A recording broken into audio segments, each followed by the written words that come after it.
Solo déjame abrir acá. Permíteme. Una PPT. Acá está. Ya estamos bien. Parto y ahí vamos. Bueno, buenas tardes, chicos.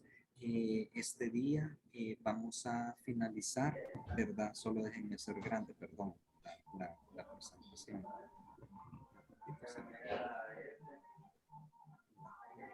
Listo. Bueno, ahora vamos a finalizar, ¿verdad? El tema que iniciamos el día de ayer, que es la alineación del turismo nacional al turismo internacional, desde la perspectiva, obviamente, del tránsito del desarrollo sostenible al turismo sostenible. Entonces, para complementar y para ir aterrizando ya cómo se logró este tránsito en el país y en la actividad turística, vamos a complementar los temas que estuvimos abordando el día de ayer, que nos quedamos en este de acá, donde establecíamos que todas aquellas acciones de productividad, independientemente del área que fuera, y que ahí mismo se incluían en el turismo, en el turismo, se establecían como sostenibles si estas eran económicamente viables, socialmente equitativas y ecológicamente soportables. Entonces, partiendo de este punto, que en 1987 derivado o contenido dentro del informe Brundtland se estableció el concepto de desarrollo sostenible. Ahora vamos a ver cuál ha sido ese camino hasta llegar precisamente a la materialización de las actividades productivas sostenibles. Y obviamente dentro de esas actividades productivas sostenibles pues se enmarca lo que es el turismo sostenible. Entonces, partiendo del 87, el primer gran hito que encontramos respecto de la sostenibilidad, ¿verdad? Ya de una manera pragmática, ya es decir, con indicaciones, con criterios, con acciones, con programas, lo encontramos en 1992, cuando se celebró la primera cumbre de la Tierra. De estas cumbres se han celebrado 4, que ya las vamos a ir viendo de poco. Entonces, esta fue la primera que se celebró y se le denominó la Cumbre de Río. Se le puso ese nombre precisamente porque esta pues se llevó a cabo en la ciudad de Río de Janeiro, en Brasil, ¿verdad? Y en esta cumbre lo que se hizo fue retomar, y acá voy a ir jugando un poquito con las laminillas, retomar precisamente ese concepto de desarrollo sostenible con sus características de novedad, de responsabilidad y de multidisciplinaridad, pero ya aplicado a los sistemas no solo productivos, sino también sociales, obviamente económicos, ambientales e inclusive políticos. Entonces, esta cumbre de la Tierra sí que se constituyó como un ejercicio que marcó un antes y un después, sobre todo por el hecho que la cumbre de la Tierra, al igual que todas las acciones que vamos a ir repasando acá, derivaron precisamente de sesiones, en unos casos ordinarias, en otros casos extraordinarias, pero al final de cuentas todas derivadas de Naciones Unidas. Entonces, ¿cuál fue el gran hito que se estableció acá? Que de una manera genérica, ¿verdad? Se establecieron puntos de partida para que todos los Estados miembros de las Naciones Unidas comenzasen a revisar sus políticas, sus programas, independientemente, insisto, de la naturaleza que éstas tuvieran, fueran políticas o programas económicos, políticos o programas sociales, políticas o programas ambientales, políticas o programas de relaciones internacionales. Lo importante era que comenzasen a verificar precisamente este accionar, y se estableció que a partir de esto que se constituiría como la línea base, es decir, desde donde tú vas a partir y contra lo cual tú te vas a comenzar a medir en la medida en que vayas caminando, a los 5 años se iba a realizar una cumbre o una sesión extraordinaria para verificar estos resultados. Y por eso es que para 1997 en la ciudad de Nueva York se celebró la Cumbre para la Tierra +5. ¿Por qué el número? Y van a ir viendo esa constante. +5 porque del 92 al 97 hay 5 años. Y ellos querían que quedase reflejado desde la concepción de la misma sesión que iba siendo el derivativo o lo que iba indicándonos la transición o el camino que se iba recorriendo en términos de desarrollo sostenible de actividades productivas bajo ese nuevo concepto a partir de 1992. Entonces, en el 97 se celebra esta cumbre de la Tierra y de esta deriva, de esta cumbre de la Tierra, precisamente de los resultados de los primeros análisis genéricos que se hicieron en el 92 y que levantaron muchísima preocupación porque se comenzó a identificar que ya se comenzaban a vislumbrar que las brechas de desigualdad social, de desigualdad de género, de desigualdad educacional, de desigualdad sanitaria, de desigualdad económica, ya se estaban palpando y al ritmo en que se mantenían las diferentes actividades, estas iban a ir creciendo. Y entre más amplia sea la brecha, más difícil de acortarla se vuelve para una persona, para un estado, para una actividad productiva. Entonces, la primera gran acción que derivó de esta cumbre para la Tierra +5 fue precisamente que se celebrase un par de meses después la Cumbre Mundial de las Naciones Unidas para el Cambio Climático, porque se identificó precisamente que la incidencia del cambio climático se constituía como primordial en el sentido de que por el cambio climático mucha gente no tenía abastecimiento de agua, mucha gente no tenía abastecimiento racional de comida, mucha gente le frenaba el tema de la productividad, es decir, si tú te detienes un momento a analizar y a pensar la cotidianidad de tu vida, el 95-96% de tus acciones involucran agua, es decir, desde que te levantas y vas al baño necesitas agua, si te duchas necesitas agua, si te vas a lavar los dientes necesitas agua,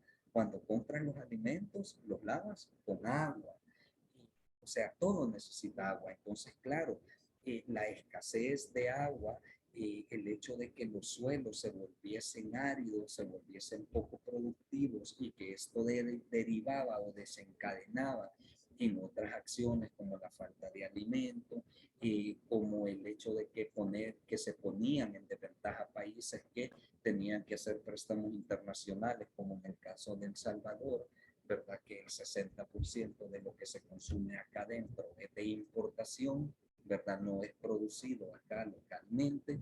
Se estableció esta cumbre mundial. Y de esta cumbre mundial, obviamente, derivó el famoso protocolo de Kioto. No sé si ya han tenido oportunidad de escucharlo, pero el protocolo de Kioto pues también se constituyó como un instrumento referente y que al igual que la cumbre de la Tierra marcó un antes y un después, porque en él se dejó plasmado que los países industrializados debían de minimizar los niveles de contaminación atmosférica, los niveles de contaminación de cuerpos de agua, los niveles de emanación de gases de efecto invernadero, ¿verdad? Claro, y eso su repercusión tuvo y su malestar generó, porque bajar esos niveles te implica, quieras o no quieras, bajar los niveles de productividad. Y si tú bajas los niveles de productividad, implica que las empresas ya no van a operar al mismo ritmo. Y si bajan el ritmo, lo primero que recortan es el personal, ¿verdad? Y eso obviamente después va a una cadenita porque no solo se trata de que despides el personal, sino que si tú bajas los niveles de productividad, pues van a haber menos carros, por ponerte un ejemplo. Si hay menos carros, menos gente va a tener carros. costar más los carros. Entonces, claro, se comienza a generar un desbalance económico-social que obviamente tiene su impacto, pero siguió la transición. Y a partir precisamente del análisis que en la cumbre mundial del cambio climático se hizo, fue que derivó el establecimiento, primero la identificación, diseño y luego implementación, que a posterior, 3 años después, en el 2000, ¿verdad? En la cumbre ordinaria de las Naciones Unidas, originó lo que se denominó como los objetivos del desarrollo del milenio. Estos objetivos del desarrollo del milenio se constituyen como el antecedente, ¿verdad? O el papá, o desde una perspectiva, el primer planteamiento genérico de lo que ahora conocemos como objetivos de desarrollo sostenible.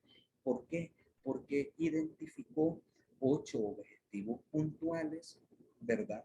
Aún y cuando estos objetivos siempre se constituían de una manera amplia, de una manera todavía bastante a grosso modo, ¿verdad? No tan claramente identificado, y a su vez carecía precisamente de un instrumento que le permitiese o que le facilitase a los estados que habían suscrito o que habían ratificado la implementación de estos objetivos de desarrollo del milenio, implementarlos en sus sistemas políticos, económicos, productivos, sociales, ambientales, educativos, de salud, etcétera.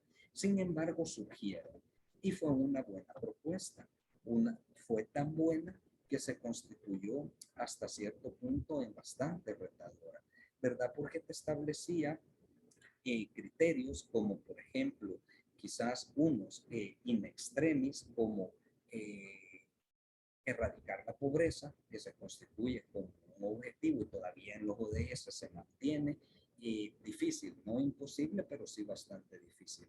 Y tenía otros más concretos que era como el tema del acceso a la educación o de la mejora de la educación, perdón, obviamente para la población mundial, ¿verdad? Entonces, bajo esa arista, bajo esa óptica, se establecieron los objetivos del milenio y se les dio un horizonte de vida, ¿verdad?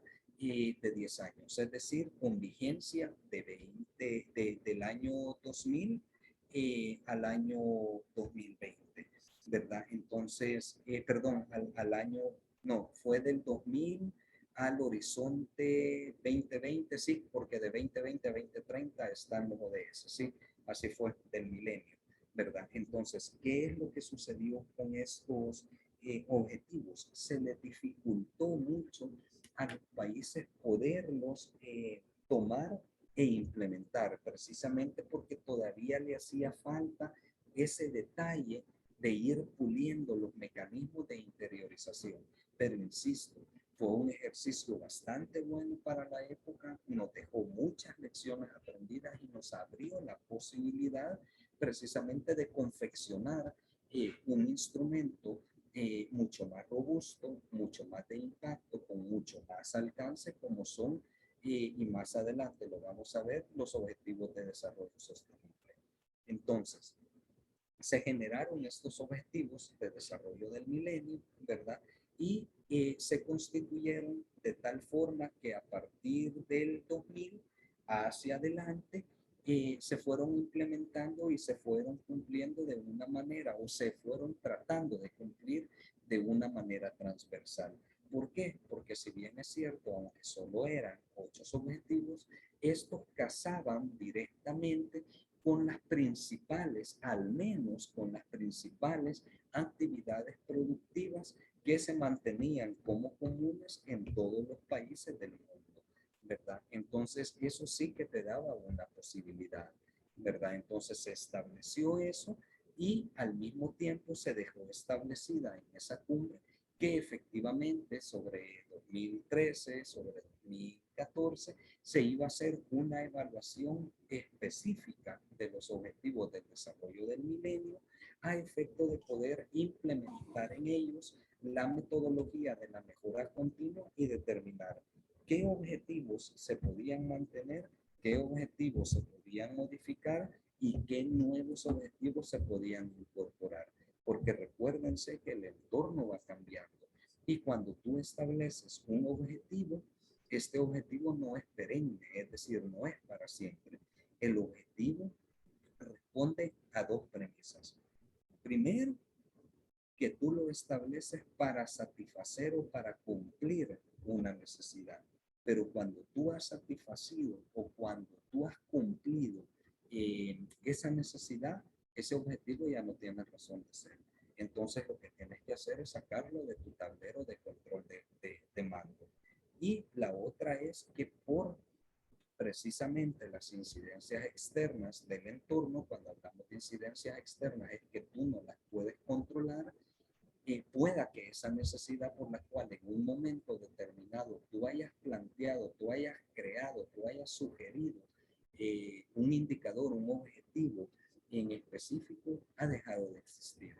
Entonces también ya no tiene razón de ser ese objetivo. Entonces, de igual manera, lo sacas de ese cuadro de control de mando, ¿verdad? Entonces, por eso tampoco es que puedas poner un objetivo y ahí va a pasar eh, décadas, ¿verdad? Sin moverse, ¿no? Tienen que ser a partir de una revisión constante. Pero lo importante es que estos objetivos, insisto, se mantuvieron de forma transversal desde su implementación en el año 2000 hasta 2015 aproximadamente, que es cuando ya comenzaron a entrar en vigencia o cuando ya comenzaron a implementarse o a materializarse los objetivos de desarrollo sostenible. Así continuó el tiempo y la evolución, ¿verdad? Y luego, para el año 2000, se celebra en Johannesburgo, en Sudáfrica, la cumbre siempre de las Naciones Unidas, denominada Río más 10. Y acá el nombre tiene una particularidad. Si ustedes se fijan, la ciudad no es Río. Entonces, su nombre de Río más 10 es porque pretende hacer una vinculación directa a la primera cumbre de la Tierra que se celebró en Río de Janeiro en el 92, ¿verdad? Entonces, si tú sacas cuenta, del 92 al 2002 han pasado 20 años, ¿verdad? Entonces, es ahí por lo cual su nombre o su, digamos, jerga de a pie es Río más 10, porque han suscitado o han pasado 10 años. ¿Qué fue lo que se hizo en esta cumbre? Pues evaluar precisamente, primero, cómo habían sido los resultados que se habían obtenido a ese momento respecto del protocolo de Kioto.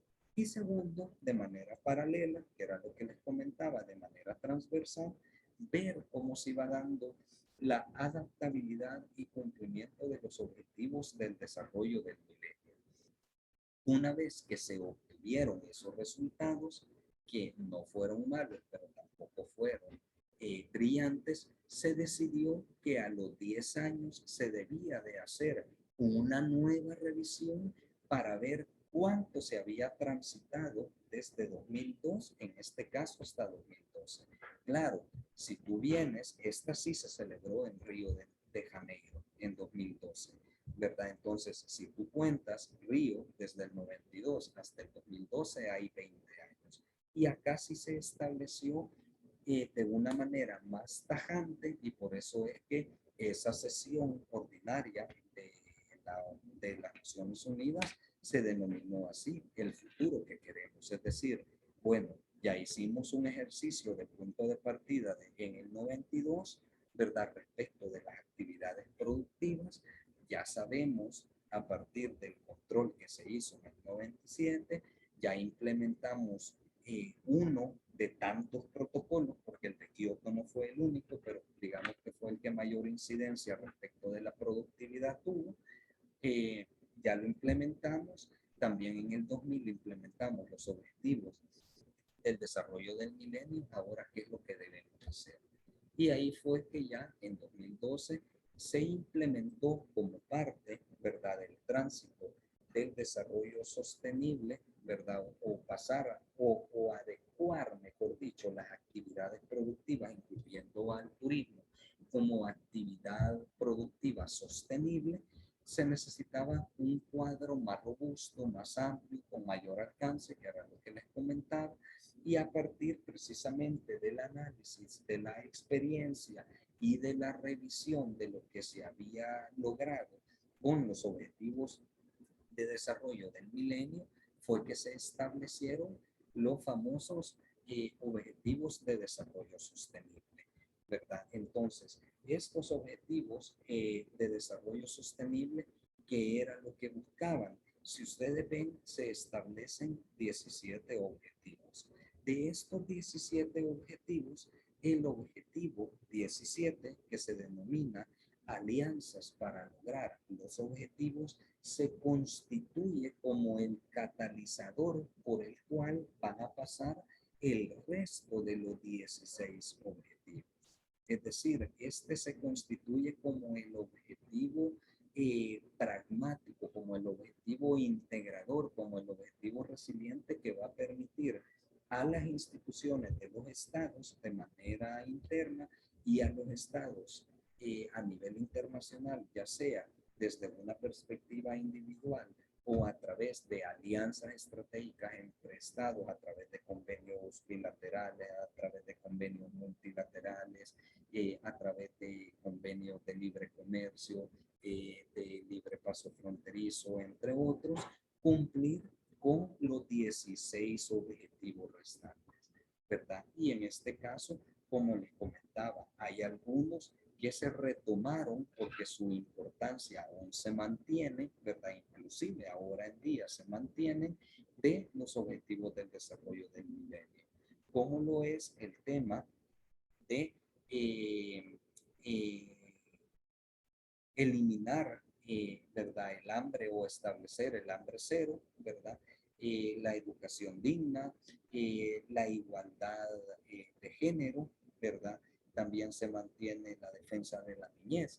Cuando lo vemos ya acá en los objetivos de desarrollo sostenible, lo encontramos acá. Por ejemplo, tenemos acá como el objetivo 2 el hambre cero, tenemos como el objetivo 5 igualdad de género, en el objetivo 4 que es un derivativo, en este caso, acá, del objetivo de educación que se tenía en los objetivos de desarrollo del milenio, pues ya lo tenemos como una educación de calidad.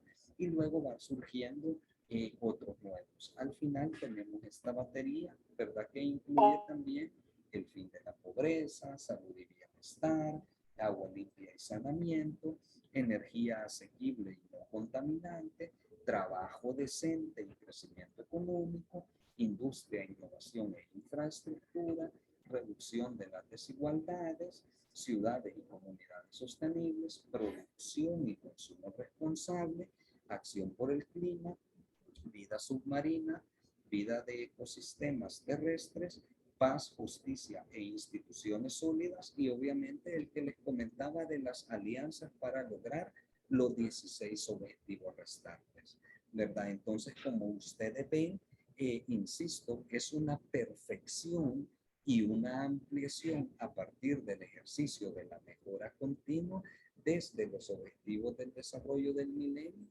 hacia los objetivos del desarrollo sostenible. Y ellos ya cuentan con una herramienta que te permite, o mejor dicho, que le permite a los estados que han suscrito, que han ratificado el cumplimiento de estos objetivos, tomarlos tanto de manera individual como de manera colectiva, es decir, identificarlos de una forma más sencilla y más clara, cada uno de estos objetivos respecto de sus actividades productivas, respecto de sus actividades o del ámbito social, o de sus actividades o del ámbito político, o de sus actividades o del ámbito medioambiental. Ello circunscribiéndolo siempre bajo el gráfico que veíamos acá de la sostenibilidad en cuanto a la viabilidad económica, equidad social y y que las actividades sean soportables ecológicamente, ¿verdad? Entonces, esa herramienta, yo creo que en algún momento ya han escuchado, es la famosa Agenda 2030. La Agenda 2030 lo que le permite a todos los países del mundo es poder planificar e implementar acciones de buenas prácticas ambientales y sociales y obviamente económicas. Y esta Agenda 2030 está alineada precisamente a todas las actividades productivas. Por eso si ustedes ven acá, en el caso nuestro, por la particularidad de nuestra materia, establezco la relación de las buenas prácticas ambientales y sociales alineadas con los criterios del Consejo Mundial del Turismo Sostenible, que fue una unidad especializada que derivó precisamente a solicitud de la Organización Mundial del Turismo, porque debes de tener los conocimientos, debes de tener esa inteligencia investigativa que te permita poder identificar estos objetivos y cómo le vas a ir dando resultados. Y obviamente la Agenda 2030 se constituye en este catalizador, en este trapase, si lo queremos ver así, respecto de la planificación, respecto del cumplimiento de las buenas prácticas ambientales, sociales y económicas, respecto de la industria turística hacia los objetivos del desarrollo sostenible.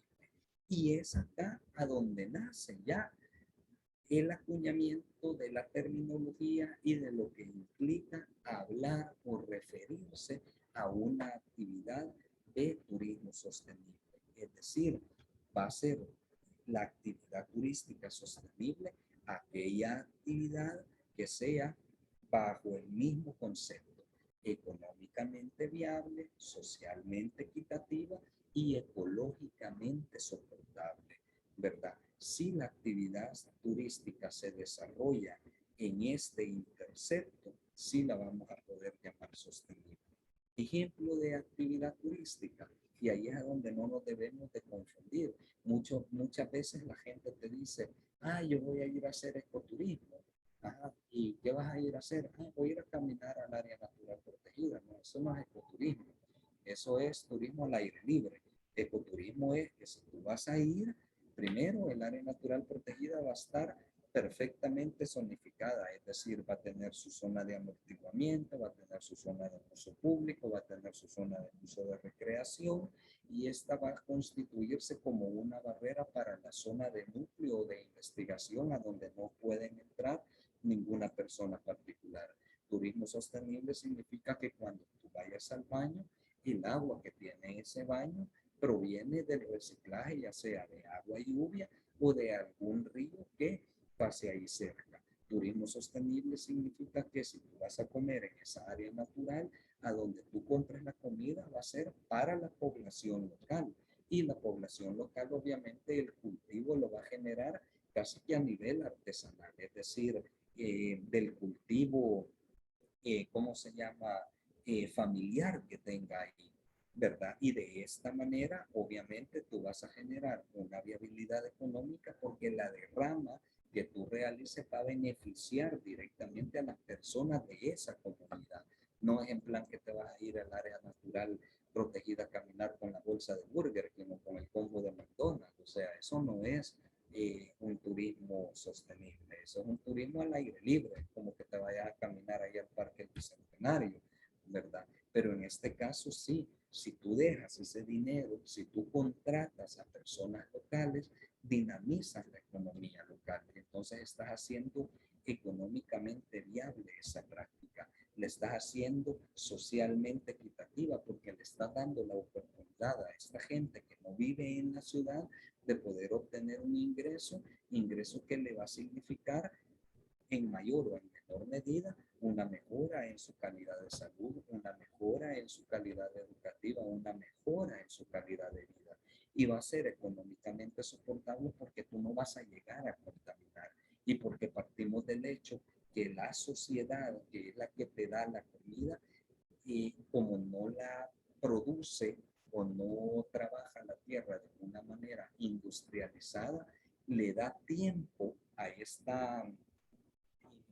que se recupere, ¿verdad? Es decir, el impacto, porque impacto ambiental todo generamos. Desde que nacemos estamos ya impactando, contaminando el medio ambiente. Si nos ponemos así en plan en la corriente conservacionista que veíamos el día de ayer. O sea, prácticamente no tendríamos que nacer nadie, pues, ¿verdad? Porque ya cada uno de nosotros trae microbios, cada uno de nosotros trae bacterias, cada uno de nosotros ya trae virus, ¿verdad? Entonces, no se trata tampoco de hacer planteamientos utópicos, sino planteamientos realistas. Entonces, en este caso, cuando tú generas una práctica realmente de turismo sostenible, es porque puedes mantenerte y demostrar efectivamente el cumplimiento de cada una de estas tres aristas, ¿verdad? Y es lo que te facilita precisamente las estrategias, la planificación, la calendarización, como le quieras llamar, que emana o que deriva de la Agenda 2030. ¿Hay alguna pregunta o alguna consulta hasta acá, chicos? ¿O ampliación de información? ¿O está todo claro? Lick, ¿Sí? y yo quería ampliar información de que uno de los ejes del plan de turismo es que tiene que ser ecológico. Sí, sí, sí. Ajá, esa era mi impresión del tema. ¿Cómo? Pero perdona, no entendí el planteamiento, que si el plan de turismo actual mantiene una línea ecológica. Ajá, no, que uno de los ejes es que tiene que ser ecológico. El plan de Surf City. Ah, sí, exacto, exacto, y no puede ser de otra manera, porque al final del día, si lo ves la materia prima, si lo quieres llamar así, o el recurso natural susceptible de explotación turística es la misma playa. Entonces, si tú generas condiciones o si tú, no, más bien, perdón, me retracto, si tú promueves acciones de degradación, de explotación, de presión, de contaminación, lo que vas a hacer es que en algún momento determinado, posiblemente en un año, posiblemente en 5 años o posiblemente en 10 años, hasta una variación eh, en los niveles de llenado y de vaciado del mar se pueda generar, ¿verdad? Es decir, acuérdate que toda esta parte sí está conectada, ¿verdad? Lo mismo sucede con el tema de los manglares. Mucha gente desconoce que al final del día los manglares se ven bonitos y chulos y todo lo que quieras y efectivamente cuando tú te metes ahí puedes sacar muy buenos camarones deliciosos, no te digo que no es así, igual los cangrejos, ¿verdad? O puedes ver cocodrilos, caimanes, pero realmente la importancia de estos es que se constituyen en el filtro de transición entre el agua salada y el agua dulce. Entonces, a medida tú vas desgastando los manglares, en la medida en que tú vas desgastando las raíces de esto, lo que vas haciendo es dando la posibilidad a que el agua salada le gane terreno al agua dulce. O sea, rompes ¿cómo se llama? Ese filtro natural. Y eso obviamente te va a hacer o te va a significar cambios en la marea, te va a significar cambios en los horarios e inclusive cambios en la duración del tiempo de la marea alta a la marea baja. Por eso es que lleva el tema de la sostenibilidad y por eso es que lleva el tema específicamente ecológico. ¿Alguien más? ¿Alguna duda? ¿Alguna consulta?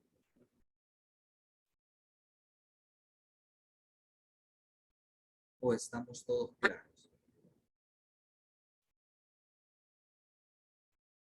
Ok. Entonces, la Agenda 2030 te da esta posibilidad.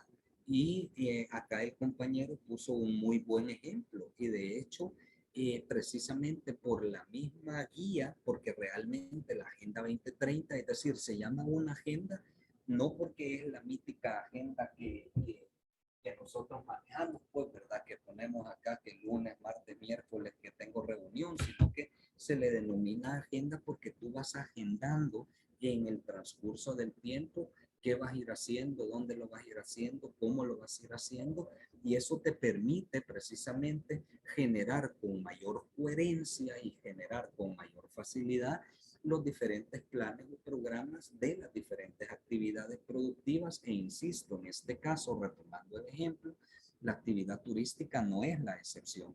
Entonces, claro, sobre la base de la Agenda 2030 para ir abonando a estos objetivos de desarrollo sostenible, ha derivado la Política Nacional de Turismo con énfasis en SORS, ha derivado el Plan Nacional de Turismo El Salvador 2030, ha derivado la estrategia que ya más adelante vamos a entrar más a fondo de los destinos turísticos especializados, ha derivado precisamente la estrategia principal del gobierno que es Sur City El Salvador, ha derivado también el tema de la política de comercio e inversión, ha derivado también la política de igualdad de género y así todas, ¿verdad? Entonces te da esa posibilidad y te da tanto esa posibilidad que efectivamente en El Salvador, como ustedes pueden ver acá en el cuadro, ¿verdad? Ya se institucionalizó de manera intersectorial precisamente esto, el cumplimiento o el abono al cumplimiento de los ODS. Así, en la gestión económica, ¿verdad? Pues tienes acá el dibujito que obviamente acá no se lee, pero sí puedes ir haciendo el ejercicio de ir comparando. Por ejemplo, el fin de la pobreza, obviamente lo tienes acá en el tema de la gestión económica. Lo mismo sucede con la educación de calidad, es decir, en la medida en que tú generes condiciones para que las personas tengan un mayor acceso a la economía, pues si lo ocupan con la cabeza van a tener pues obviamente un mejor acceso a educación. Lo mismo en el ámbito para la gestión social y la inclusión, lo mismo para la gestión de la sustentabilidad ambiental y vulnerabilidad, lo mismo para la gestión de seguridad y obviamente para la gestión política. Entonces, esta es la virtud que te da o que te permite la Agenda 2030, que si bien es cierto, es mundial, te permite particularizarlo a la realidad del entorno de cada uno de los países. E insisto, este es el ejemplo de cómo se ve. Esto es una radiografía de los ODS en los diferentes segmentos o en los diferentes ámbitos del país, ¿verdad? Obviamente agrupados por afinidad. Ya sabemos que en la gestión económica pues va el Ministerio de Economía, va CONAMIPE, va obviamente el Ministerio de Turismo como ramo, es decir, Mitur, Turistu, ¿verdad? Ya sabemos que en la gestión de seguridad pues va la Fuerza Armada, va la Policía Nacional Civil, ya sabemos que en la gestión política pues obviamente también intervienen, ¿verdad? Las tomas de decisiones, el hecho de que aparezca en la agenda de Casa Presidencial, en la sustentabilidad ambiental, pues también ya sabemos que está inmerso no solo el Ministerio de Medio Ambiente, también está Protección Civil, ¿verdad? Igual se me olvidaba en la gestión de seguridad, además de la Fuerza Armada y de la Policía Nacional Civil, encuentras cuerpos adicionales como la Cruz Roja Salvadoreña, como comandos de salvamento, ¿verdad? O inclusive como la Asociación de Guardavidas Profesionales del Salvador. Todo ello, obviamente, dentro del tema de la seguridad. Y esto, al final del día, ¿qué es lo que te permite? Que es al punto a donde, o que se constituye como el objetivo de este tema, transitar desde la actividad sostenible a la actividad sustentable, es decir, transitar desde, como bien dice acá, turismo sostenible hacia el turismo sustentable. ¿Y qué es o cómo se llega al turismo sustentable o a una actividad productiva sustentable? Como ustedes ven, obviamente este gráfico, esta imagen es mucho más nueva, ¿no? Pero si ustedes ven, mantiene a priori los mismos tres ámbitos o esferas que el gráfico anterior. Acá tenemos economía, ambiente y sociedad. Acá tenemos lo mismo con otras palabras. Perdón. Ecología, economía y social. Pero se constituye en lo mismo. ¿Cuál es la diferencia? Y en este caso se me olvidaba, antes de decir la diferencia, que la actividad debe de enmarcarse en este intercepto que se constituye en este mismo intercepto que veníamos hablando acá. La diferencia entre sostenible y sustentable es que la sostenibilidad introduce la innovación como parte del proceso de mejora continua de todos los productos y servicios que se producen. Obviamente acá hago énfasis a los productos y servicios turísticos, porque es el caso de nuestra cátedra. Sin embargo, sí que se puede aplicar a cualquier actividad productiva. La introducción de la innovación. Pero ojo, y ya para ir finalizando, la innovación no implica inventar, como les dije en las primeras clases. La innovación consiste en dos situaciones. Uno, incorporar nuevas tecnologías para facilitar el comercio, para facilitar la productividad, para facilitar la operatividad de la actividad productiva. Y dos, implica buscar nuevas formas para hacer las cosas o ofrecer los productos. Pero esta búsqueda de nuevas formas, insisto, no se refiere a inventar de que, como esto no se hacía, yo ahora lo hago y ya lo invento. No, lleva un orden, lleva una lógica, ¿verdad?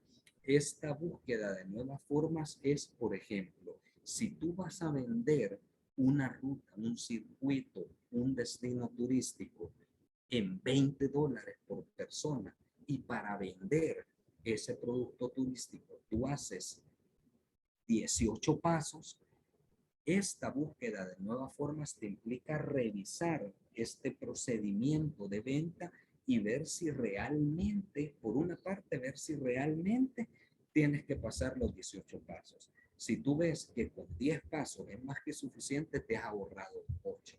¿Qué implica ahorrarte 8? Que te vas a ahorrar tiempo y que obviamente te vas a ahorrar dinero, porque 8 no te va a costar o el valor de 10 no va a ser el mismo que el valor de 18. Ahí vas a tener un ahorro. Pero como es a partir de la incorporación de nuevas tecnologías, vas a asegurar en términos razonables que el producto, que el servicio que tú estás dando, aun cuando hayas acortado los tiempos de productividad, van a mantener la calidad, ¿verdad? Que te hace diferente y que genera que la gente llegue a visitarte. Es decir, la sustentabilidad a partir de la innovación y de la búsqueda de nuevas formas te va a permitir diseñar productos personalizados y novedosos que te van a añadir ese valor adicional a la ruta, al circuito, al destino, al plan, al programa, a la estrategia turística que tú pretendas realizar. ¿Y por qué? Porque vas a aprovechar la riqueza natural y la riqueza cultural. Es decir, vas a generar las condiciones para que interactúen y coexistan, si se recuerdan las primeras clases, el ambiente natural, el ambiente cultural y el ambiente humanizado, que es el que tú moldeas para poder realizar esta actividad productiva. Al final del día, acá es a donde te va a llevar el turismo sustentable. Y es sí y únicamente sí que se cumplen estas actividades o estas dos características que vas a poder hablar precisamente de que has transitado del desarrollo sostenible hacia el desarrollo sustentable y que has transitado del turismo sostenible al turismo sustentable. ¿Hay alguna duda, alguna pregunta hasta acá, chicos? ¿Ampliación de información o queda todo claro?